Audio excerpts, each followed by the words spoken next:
مفتی صاحب سے سوال یہ ہے کہ آپ نے ابھی حدیث پاک بیان کی تھی کہ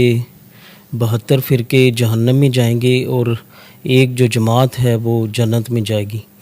تو کیا یہ 72 فرقے ہمیشہ کے لیے کافروں اور منافقوں کی طرح ہمیشہ جہنم میں رہیں گے اور خلود فی النار ہوگا،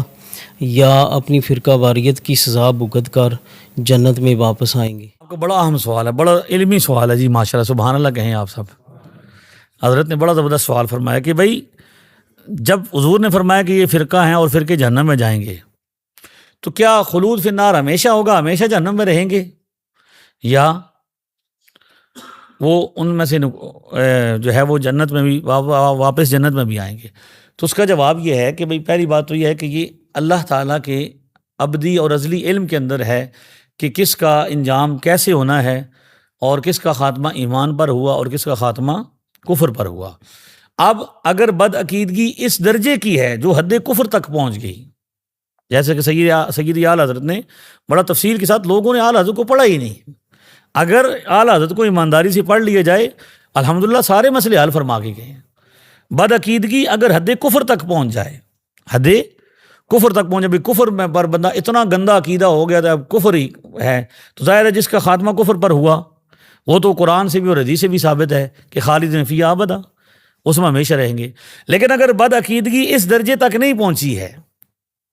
تو اب پھر معاملہ یہ ہے کہ بھئی وہ کفر والی خاتمہ یا کفر والا انجام تو نہیں ہے،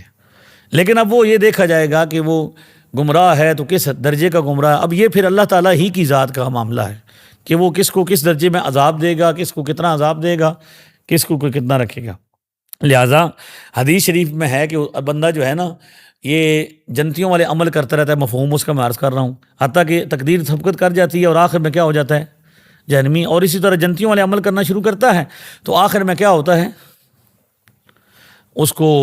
ختم ہو جاتا ہے وہ معاملہ اس کا، اور وہ جنت میں چلا جاتا ہے۔ تو اس پر تو اب اللہ تعالیٰ کی ذات ہی صحیح جانتی ہے کہ کس کا خاتمہ، کس کا عقیدہ کیا ہے۔ ہمارے لیے عمل ہے، جو لین دین ہے، معاملات ہے، معاشرت ہے، وہ ظاہر پر ہے کہ ایک بدعقیدہ ہے، وہ بدعقیدگی پر ہے، تو ہم نے اس کے ساتھ معاملات وہی کرنے ہیں جو حدیث شریف میں ہے کہ عقیدہ سے دور بھی رہنا ہے، اس کی صحبت بھی اختیار نہیں کرنی، اور اسے جو ہے نا